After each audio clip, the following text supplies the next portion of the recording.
Hey there viewers, welcome back. If you're new here, welcome. Let's give me an update video on Cheapy again.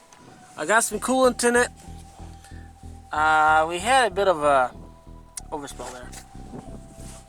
Last night we were running it after dark, so I couldn't really film. And well, I didn't have the cap on and she decided to spit over. Oh well. Today we came back, we tried bleeding the clutch, and that doesn't get us anywhere. Matter of fact, I think it's getting worse because the rod doesn't seem to be pushing the clutch far enough to disengage. We are getting a good amount of fluid out, but it's just not getting enough to disengage everything, so I can't get it to go into gear. So chances are that's probably bad. The wifey and I switched gears a little bit. We took the headliner out. There's still some pieces left, as you can see. But one thing I didn't know is that even though this has this little sunroof, this is actually set up for the big guy, like what's on Hondero. I took the steering wheel off, like I mentioned before. This column is loose, as you can see. So that's going to be coming out, and I'm going to put the one from Hondero in here just because I know that was tight and I don't have to dink around with trying to pull the steering wheel off. So here's where we are under here. I was at a pull apart in the ME and I found another clutch pedal cover out of the Fiero up there. Surprisingly, it's still there. I got the dash out of that one as well, which is actually really good shape. I got this, which, like I said, all these pieces here, like the dash cluster, is gonna stay because this odometer is working. Pardon the sniffles, folks. It's a little chilly, but the odometer works, the speedo works. The tachometer does not work, and that's gotta have a filter. So this dash will come out. This cluster casing will come out. I'm going to transfer the cluster over to the one that was in Hondero. And while I have this apart, I'm going to clean the lens because that's quite filthy. You can literally see the odometer is working because that was not there before last night. And I did see this working a little bit up top. The temp gauge does work because I did see it getting up to the 220 mark last night. But that was due to the air being in the system because I noticed it shut it down.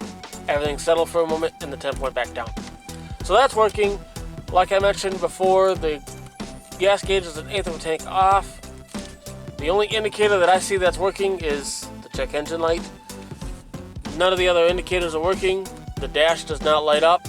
It doesn't have any backlighting at night. The only thing that lights up is the heater control. That's where we are so far. Without further ado, I'm going to continue working on getting this out of Hondero. I have this part off. If you remember the front end damage video there, I got an update for that as well. I'll show you that in just a moment, but this is still kind of tweaked here. I don't know if it's the casing of the door, like the framing of the vehicle is all tweaked, or if it's just the door. So as for the front, I've put fluid in the master. I'm getting fluid back there to the rear wheels, but I cannot bleed the calipers for some reason. But I switched the radiator from Hondero into here. The fan on that one is different because this is an AC car. This is a 2-wire plug, which I don't have plugged in.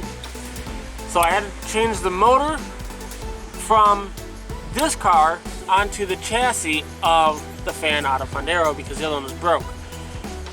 The unfortunate thing is the blades are bigger on the 85s for the AC. So I had to use the original blades out of Hondero to use in here with this bracket because they wouldn't fit, otherwise they'd hit. So this bracket up top is slightly different from the 84 to 85 if it has AC. So this is the one out of Hondero. I had to do this a little bit because the way they had this set up, this hose would not go on far enough. I'm eventually going to either fold them over or get some tin snips and snip them off. As for underneath, that bracket under there is the one from Honda. That was a pain to get that one and this one to collaborate together. What I ended up doing is I put that one on first, and I was having a hard time getting this side here to bolt up. So what the wife and I did is I dropped the bolts out of that one down there completely, and I bolted this in with a little bit of help from her.